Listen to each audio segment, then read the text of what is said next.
কিছুদিন পূর্বে এক বক্তার মুখে শুনেছিলাম মৃত্যুর পর আপন ভাই বোনের নাকি আর কোনোদিন দেখা হবে না। এখন আমার প্রশ্ন, আমার জানার বিষয় হচ্ছে এই কথাটি কতটুকু সত্য, আর যদি সত্য হয়েও থাকে তাহলে কেন? রাসূল সাল্লাল্লাহু আলাইহি ওয়াসাল্লাম তো বলেছেন যার সাথে যার মহব্বত তার সাথে তার কিয়ামত। প্রথম কথা হলো যে এটা সঠিক কথা না। যদি কোনো বক্তা বলেও থাকেন যে মানুষ মারা যাওয়ার পরে তার ভাই বোনের সাথে দেখা আর কোনোদিন হবে না, এটা সঠিক কথা না। কারণ কোরআন হাদিসে কোথাও এরকম কোনো কথা বলা হয়নি যে মানুষের মৃত্যুর পর আর প্রিয়জনের সাথে কখনো দেখা হবে না, বরং এর উল্টাটা আছে। আল্লাহ রাব্বুল আলামিন কোরআনে হাকিমের মধ্যে ইরশাদ করেছেন, যে ব্যক্তি ঈমান এনেছে এবং ওয়াত্তাবা'আতহুম যুররিয়্যাতুহুম, তার পরবর্তী বংশধর যাদেরকে সে রেখে গেছে পৃথিবীতে, তারা যদি তার অনুসরণ করে, অর্থাৎ তার ঈমান আমলের অনুসরণ করে, তাহলে আল্লাহ তাআলা বলেছেন যে তাদেরকে তাদের সাথে আল্লাহ তাআলা এলহাক করে দিবেন, সংযুক্ত করে দিবেন। অতএব এই আয়াত বরং পরিষ্কার বলছে যে কোনো মানুষের মৃত্যুর পর তার আত্মীয় স্বজন বা যাদেরকে তিনি রেখে মৃত্যুবরণ করলেন, সে মানুষগুলো প্রিয়জনরা যদি তার আদর্শ অনুসরণ করে, অর্থাৎ ঈমান আমলের চর্চার মধ্যে থাকে, তাহলে তাদের সাথে কিয়ামতে বা আখিরাতে আল্লাহ রাব্বুল আলামিন তাদের সাথে সাক্ষাৎ এবং একসাথে থাকার সুযোগ আল্লাহ তাআলা দান করবেন। এটা এখান থেকে পরিষ্কারভাবে বোঝা যায়। আর এর পাশাপাশি নবী সাল্লাল্লাহু আলাইহি ওয়াসাল্লাম আরেকটা হাদিস আছে, আলমারউ মা'a মান আহাব, অর্থাৎ মানুষ যাকে ভালোবাসে তার সঙ্গে সে থাকবে। সেটার একটা অর্থ হতে পারে যে একজন মানুষ যখন জাহান্নামী কোনো মানুষকে ভালোবাসবে, আপনি কার ফ্যান, কার ফলোয়ার, কাকে ভালোবাসেন, কাকে অনুসরণ করেন, এটার উপর নির্ভর করে আপনার গন্তব্য। একজন মানুষ যখন কোনো খারাপ মানুষ অনুসরণ করে, তখন তার সাথে কিয়ামত হবে, তার সাথে তার হাসর হবে, সে তার পরিণতি ভোগ করবে। আর কেউ যখন কোনো জান্নাতি মানুষকে ভালোবাসে, জান্নাতি মানুষকে অনুসরণ করে, তখন সে তার সাথে জান্নাতে থাকার সুযোগ লাভ করবে। এখান থেকে পরিষ্কারভাবে বোঝা যায় যে কোনো বক্তা যদি এরকম কথা বলেও থাকেন তাহলে এটা সঠিক না। তবে হ্যাঁ, কিয়ামতের পর একজন মানুষ তার প্রিয়জনের সাথে তার সাক্ষাতের সুযোগ হবে না, বা গন্তব্য পৃথক হবে, যখন একজন জান্নাতি হবে আরেকজন জাহান্নামী হবে। এখন প্রশ্ন হলো যে আমার ভাই, আমার মা, আমার বাবা, আমার সন্তান কেউ যদি বেঈমান হয় আর সে যদি জাহান্নামী হয়, আর আমি যদি জান্নাতি হই, তো জান্নাতে আমার সুখ হবে না, আমার তো মনে কষ্ট থাকবে যে আমার প্রিয়জন জাহান্নামে। তো জান্নাতে তো কারোর কোনো কষ্ট থাকার কথা না। জান্নাত আজা কে আজারে নাবাসত কাছে রাবা কাছে কারে নাবাসত, ফার্সিতে একটা কবিতা আছে, জান্নাত সেই জায়গা যেখানে কোনো কষ্ট থাকবে না। তো আমার প্রিয়জন যদি জাহান্নামে যায়, আমি যত জান্নাতে যাই, আমি তো সুখ পাবো না। তাহলে আল্লাহ তাআলা আমাকে কিভাবে সুখী করবেন? উত্তর হলো, আল্লাহ রাব্বুল আলামিন আমাদেরকে জান্নাতে যখন নেবেন, বা আখিরাতের মারহালা বা স্তরগুলো যখন, লেয়ারগুলো যখন আমরা পার হব, আমরা দুনিয়ার মতো করে সেগুলোকে চিন্তা করি। সাধারণত এখানে যেরকম আমরা একে অন্যকে ফিল করি, মিস করি, আল্লাহ তাআলা সেখানকার পরিবেশ পরিস্থিতি, আমাদের মানসিক অবস্থা, সব কিছুকে আখিরাতের জন্য অনুকূল করে দিবেন। আপনার প্রোফাইল থেকে যদি আল্লাহ তাআলা তাদেরকে ডিলিট করে দেন, আপনার মেমোরি থেকে আল্লাহ তাআলা তাদের দূর করে দেন, যে আপনার আত্মীয় স্বজনের মধ্যে যারা জাহান্নামে গেছে, তাহলে আপনি কি তাদের কষ্ট অনুভব করবেন? আপনার অন্য সব কিছু ঠিক আছে, শুধু ওইটুকু আল্লাহর মেমোরি থেকে আপনার ডিলিট করে দিয়েছেন, তাহলে আপনি কিভাবে কষ্ট পাবেন? আজকাল অনেক কিছু বোঝা আমাদের জন্য সহজ হয়ে গেছে। দেখুন, যখন তথ্য প্রযুক্তি, জ্ঞান বিজ্ঞানের এই প্রসার ঘটে নাই, তখন কোরআন এবং হাদিসের এই আয়াতগুলো, এই নির্দেশগুলো, এগুলো বোঝাটা অনেক কঠিন ছিল। কিন্তু সাহাবা একরাম অকপটে বিশ্বাস করেছেন, তাদের বিবেক বুদ্ধিতে ধরুক বা না ধরুক। আজকে আমরা দেখতে পাচ্ছি দারুণ লজিক সেখানে আছে, যথেষ্ট যৌক্তিক গ্রাউন্ড আছে। আজকে 2025-এর পৃথিবীতে আল্লাহর দ্বীনের অনেক বিষয়, কোরআন এবং হাদিসের অনেক বিষয়, আখিরাতের অনেক বিষয় হয়তো আমরা বুঝে আসছে না। হয়তো সেটা 500 বছরের পরের পৃথিবীতে এমন সব আবিষ্কার মানুষ হাজির করবে যেগুলো আমাদেরকে সেসব বিষয়গুলো বুঝতে সাহায্য করবে। তো যে ব্যক্তি নিজের বিবেক বুদ্ধি এবং সমকালীন লজিকের ভিত্তিতে দ্বীনকে বুঝতে চায়, সে গোমরাহ হবে। এটা তার গোমরাহির আলামত। দ্বীনকে বোঝার জন্য কোনো লজিকের আশ্রয় নেওয়া, এটা কোনো বুদ্ধিমত্তার পরিচয় নয়। আমি আল্লাহর কাছে নিজেকে সারেন্ডার করব, কারণ আল্লাহ আমার সৃষ্টিকর্তা। আমি যদি আল্লাহর সব কথার লজিক ধরে ফেলতে পারি, তাহলে আল্লাহ কিসের আল্লাহ হলেন? নাউজুবিল্লাহ। আল্লামা ইকবাল বলেছিলেন, জু সমঝ মে আ গেই ও ফির খোদা কিউ কর হুয়া। যাকে আপনি বুঝে ফেলেছেন, রপ্ত করে ফেলেছেন, তার সমস্ত নির্দেশের যৌক্তিকতা, যথার্থতা, তার নিষিদ্ধের যৌক্তিকতা যথার্থতা যদি আপনি ধরেই ফেলেন, তাহলে তিনি আর আল্লাহ হলেন কি? আল্লাহ তো তিনি যার সব আদেশের যৌক্তিকতা আপনার মাথায় ধরবে না। তিনি তো অসীম। আপনি যদি তার সবকিছুকে রপ্ত করে ফেলতে পারেন, তাহলে তিনি সীমিত হয়ে গেলেন। আপনার বুঝে আসছে না, এরকম অনেক বিষয় থাকবে, সেটা স্বাভাবিক। আপনি যার অধীনে চাকরি করেন, আপনার মালিক, কোনো অফিসে আপনি কাজ করেন, কোনো কোম্পানিতে কাজ করেন, আপনার মালিক আপনাকে অনেক কথা বলে যে কথার যৌক্তিক গ্রাউন্ড আপনি জানেন না। আপনাকে বলছে তুমি এই কাজটা করো, কেন করতে বলছে আপনি জানেন না। আপনার কাছে এর বাহ্যিক কোনো লজিক্যাল কারণ নাই, কিন্তু আপনি জানেন তিনি যেহেতু আমার মালিক, তিনি যেহেতু আমার চাইতে অনেক বেশি বোঝেন, অতএব নিশ্চয়ই তার কাছে কোনো গ্রাউন্ড আছে। বিধায় আমি তার অধীনস্থ হিসাবে শুধু দায়িত্ব পালন করি, হয়তো আমার বুঝে আসবে পরে। একজন গাড়ি চালক, একজন পিয়ন, তাকে বলা হলো যে ফাইলটা তুমি অমুক জায়গায় দিয়ে আসো, আবার নিয়ে আসো, আবার দিয়ে আসো, আবার নিয়ে আসো। তার কাছে মনে হতে পারে এটা তো অনর্থক কাজ, কেন দিয়ে আসছি, কেন নিয়ে আসছি, এ দ্বারা লাভ কি? অনেক সময় দেখবেন অনেক কোম্পানিতে, কোম্পানির নিচের দিকে যে সমস্ত চেয়ারগুলোতে অথবা সাধারণ যে সমস্ত দায়িত্বগুলো আছে সেগুলো যারা পালন করে, তারা সাধারণত বসদের সমালোচনা করে, অহেতুক কাজ। সে বুঝে না কেন তার বস এগুলো বলেছে। বসের সব কিছু যদি তুমি বুঝে যাও, তো তুমিই তো বস হয়ে যাবা। তোমার আর মালিকের মধ্যে পার্থক্যটা কি? যে তার সব কথার রহস্য তুমি বুঝবা না, তার যোগ বিয়োগ সব তোমার মাথায় ঢুকবে না, এটাই স্বাভাবিক। তাহলে আল্লাহ তাআলার সব যোগ বিয়োগ, আল্লাহর সব আদেশের সাথে যৌক্তিকতা তোমার কেন বুঝতে হবে?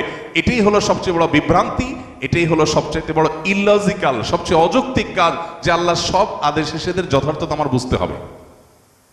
এই চেষ্টা করাটাই একটা হাস্যকর চেষ্টা।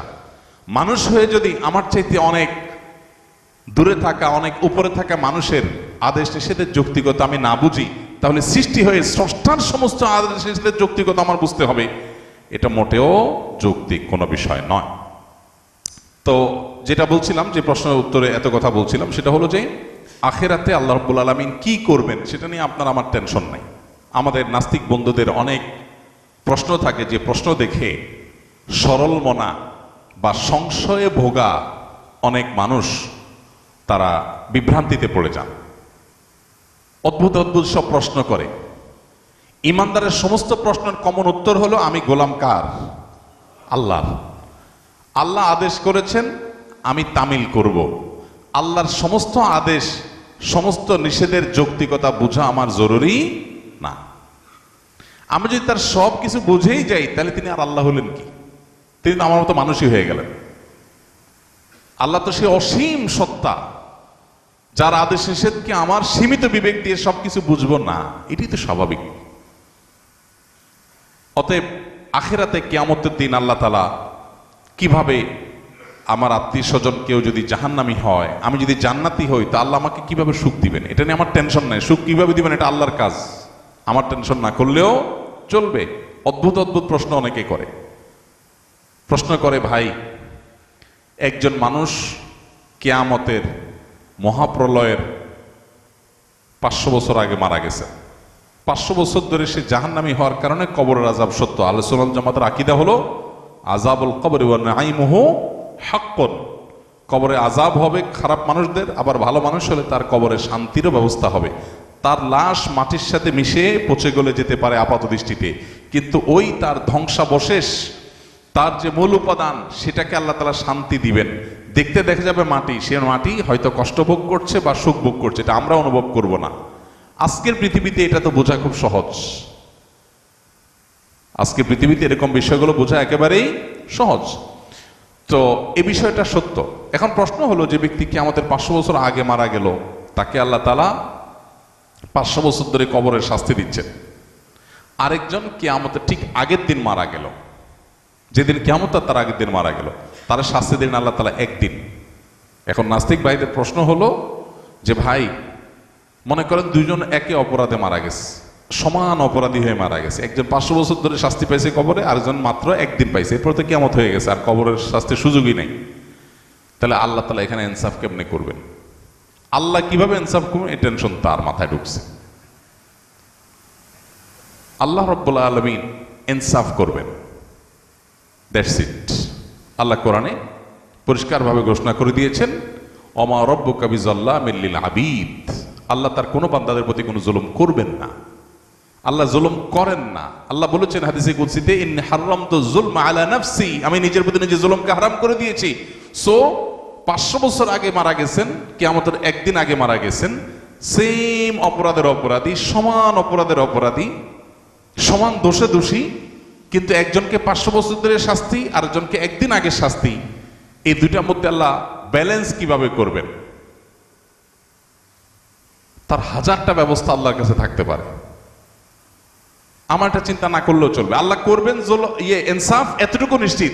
আল্লাহ জুলুম করবেন না, এটুকু নিশ্চিত। কিভাবে করবেন সেটা আল্লাহ ভালো জানেন, এটা আমার জানার দরকার নেই। এটা হলো ইমানদারের কথা। তারপরেও বুঝার জন্য ইব্রাহিম আলাইহিস সালাম যেরকম বলেছেন, আল্লাহ কিভাবে আপনি আবার প্রাণীগুলোকে একত্র করবেন, জীবিত করবেন, আমাকে একটু দেখান। আল্লাহ বলেছেন, আওয়ালাম তো মিন, তোমার কি ইমান নাই? ইমান আসে না, বিশ্বাস হয় না? বলছেন হ্যাঁ, বালা ওয়ালাকিন লিয়াতমাইন্না কলবি। আল্লাহ তাকে দেখাইছেন। তো বোঝার জন্য বলা, একজন মানুষকে 500 বছর ধরে শাস্তি দিলেন আল্লাহ তাআলা, আরেকজনকে একদিনে শাস্তি দিলেন। 500 বছরের শাস্তি একদিনে। এই শাস্তির কোয়ালিটি দিয়ে দীর্ঘদিন ধরে দেওয়া শাস্তি আর অল্প সময় দেওয়া শাস্তি, দুইটাকে সমন্বয় করা সম্ভব কিভাবে? আপনি একজনকে 100টা কিল দিলেন, কিল, দুজন সমান অপরাধ করছে, একজনকে 100টা দিয়েছেন, আরেকজনকে একটা দিয়েছেন, দুইটাকে সমান করা সম্ভব না? সম্ভব না। এখন কিল মাপা যায়। এখন মানুষ কতটা জোরে আঘাত করেছে এটাও মিটার দিয়ে কি করা যায়? মাপা যায়। আপনি একজনকে ছোট ছোট করে 100টা কিল দিলেন, যে পরিমাণ কষ্ট পাবে, আরেকজনকে একটা বড় করে একটা দিলেন, সমান করা সম্ভব কি সম্ভব না? হ্যাঁ, 1000 কিল আর একটা কিল সমান করা সম্ভব কি সম্ভব না? হাতুড়ি দিয়ে এমন ভাবে জোরে দিলেন যেটা একদম নাই হয়ে গেল দুনিয়ার থেকে। আরেকজনকে 10,000 কিল দিলেন। তো এই দুইটার মধ্যে যদি ব্যালেন্স করা সম্ভব হয়, তাহলে 500 বছর আগে মারা যাওয়া মানুষ আর কিয়ামতের একদিন আগে মারা যাওয়া মানুষের শাস্তির মধ্যে ব্যালেন্স করা কেন অসম্ভব হবে? মানুষ সবকিছু নিজের মতো করে ভাবে, এজন্য সে ভুল করে। আমি মানুষ, আমার সীমিত শক্তি সামর্থ্য দিয়ে আমি ভাবি, আল্লাহ তাআলা অসীম, অতএব তার দ্বারা অসম্ভব বলতে কিছুই নাই। কিয়ামতের ময়দানের আল্লাহ রাব্বুল আলামিন জান্নাতে আত্মীয় স্বজনকে যেরকম মিলিত করাবেন, আবার জাহান্নামে আত্মীয় স্বজনের রাস্তা ভিন্ন হয়ে যাবে, কিন্তু ভিন্ন হওয়ার কারণে জান্নাতের কোনো কষ্ট হবে না। সে ব্যবস্থা আল্লাহ করবেন। কিভাবে করবেন আল্লাহ জানেন, কিভাবে করবেন আল্লাহ জানেন। এক লোক প্রশ্ন করেছে, ভাই আমার তো বিড়ি খাওয়ার অভ্যাস আছে, আল্লাহ তো জান্নাতে যা চাইবেন তাই দিবে, তো আমি জান্নাতে বিড়ি খাওয়া ছাড়া তো আমার ভাল লাগবে না। যদি আল্লাহ আমারে জান্নাত দেন, যদি আল্লাহ আমাকে জান্নাত দেন, হতে পারে না যে অনেক গুনাহ করার পর আল্লাহ মাফ করে জান্নাত দিয়ে দিয়েছেন, হতে পারে, ইমানদার হলেই হলো। তো আমি ইমানদার মুসলমান, আল্লাহ আমার সব মাফ করে জান্নাত দিতে পারেন, সুযোগ তো আছে। যদি দেন তো আমার তো বিড়ি ছাড়া ভাল লাগবে না। তো জান্নাতে গেলে আল্লাহ আমারে বিড়ি দিবেন কিনা? দিলে জান্নাতে বিড়ির মতো নোংরা জিনিস থাকলো, দুর্গন্ধ। আবার যদি আল্লাহ না দেন, তাহলে আমার জান্নাতে সুখ হবে কেমনে? তো উত্তর হলো, আপনার অন্তরে যে বিড়ির চাহিদা আছে, এই নোংরামি আল্লাহ তাআলা দূর করে দিবেন, এটা আর থাকবে না আপনার মনে। সম্ভব কি সম্ভব না? সম্ভব, বিভিন্নভাবে সম্ভব। অতএব এই বিষয়গুলোকে আল্লাহ তাআলার উপর ন্যস্ত করা দরকার। আখিরাতের বিষয়গুলোকে আমরা নিজেদের মতো করে ভাবা ভুল। يا نفس إن لم تظفري لا تجزعي